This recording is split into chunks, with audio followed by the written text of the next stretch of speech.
You know, we're always told that quests go upward. We climb a mountain to find some kind of gilded enlightenment. But what if that's the wrong direction? What if the only way to find what's truly real is to go down? Today, we're not heading for the light. We're charting a course straight into the shadow. This is a guide to what's called the inverted journey. And this right here is the key that unlocks the whole thing. This isn't about discovering some strange, new, terrifying land. It's about finally recognizing the terrain you've been living in all along. The journey isn't out there, it's in here. So, what does it actually mean to journey downward? Well, it means you're intentionally choosing the unsettling path over the comfortable one. You're trading that shiny, prepackaged ideal for something raw. We're going to descend right through the world's hidden failures and our own to find out what's actually real. I mean, just look at the contrast. The path of ascent is the one society sells us, right? Put on the right mask, go through the motions, say the right things, and you'll get your reward. But the path of descent calls that out for what it is, a distraction. It says real integrity is found by confronting the unholy reality, all the stuff we've all silently agreed not to talk about. That's where you find the true thing. And this journey isn't just aimless wandering. It has a crystal clear, systematic purpose. First, you dive headfirst into the decay of broken systems. Second, you start to systematically peel away your own identity, mask by mask. And finally, you get down to a core, primal honesty that just can't be faked.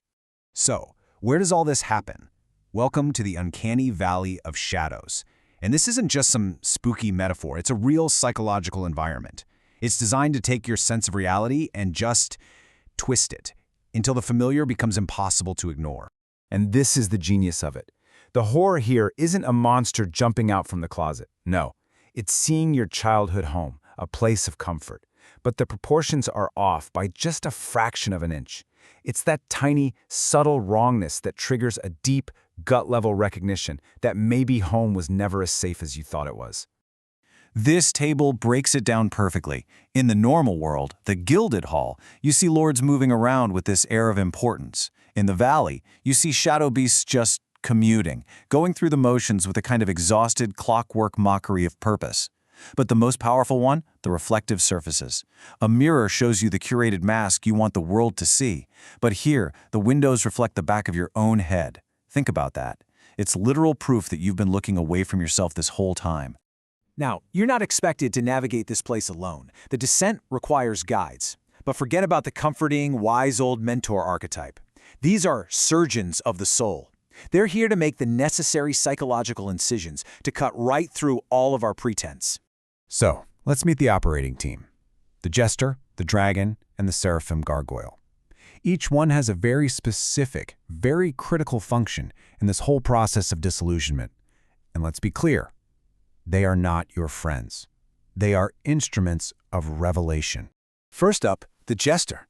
And this isn't about telling jokes, it's about perspective. He's like refracted light. He reveals truths you just can't see when you look at them head on. He's the honest bridge because he understands both the vanity of our performative world and the brutal truth of the shadows. He speaks from inside the wound because it's the only place to see things as they really are. Next, there's the verdant dragon. Now, this isn't the evil dragon from myths. This is the raw, primal truth of the earth itself, the very thing our society tries to tame and label as monstrous. Its job is to be an ember, a constant, irritating pulse of honesty. It's there to make sure you never get too comfortable in the dark and give up. And finally, we have the Seraphim Gargoyle. This creature is the living embodiment of that unhomely feeling. Its whole purpose is to force you to confront your own unexamined sincerity. It unfurls its wings of blighted revelation to show you every single hidden crack in the reality you've so carefully constructed for yourself. Okay, so we've got the landscape, we've got the guides. How does this all actually work on you? Well, the central mechanism is a confrontation. It's designed to completely shatter the illusion that you're just a detached, objective spectator in your own life. And this is the question the whole journey forces you to answer. All the comfort you get from being an observer, from holding the mirror for others, it gets stripped away. The whole process is designed to make you realize you aren't looking at the problem. You are speaking from inside it.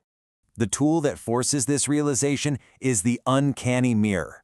By reflecting the back of your head, it literally proves there is no outside. You can't stand apart and judge anymore.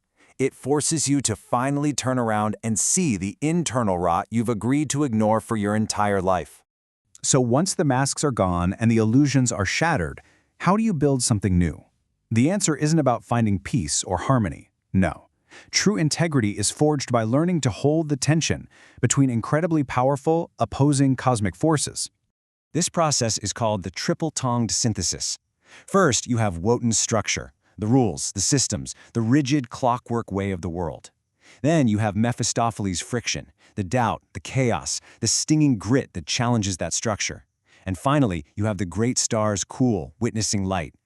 Integrity isn't about choosing one, it's about holding all three in a searing dynamic tension. That's where meaning is forged. And that brings us to the final stage. But the journey doesn't end with a triumphant hero's return or some neat conclusion. It ends with a new state of being, a new responsibility. This distinction is absolutely critical. A verdict is an ending. You declare something true or false, and then you move on. A vigil, that's an ongoing commitment.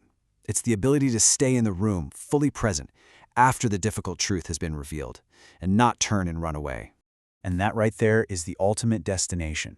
It's not a place, but a quality of being, the true thing.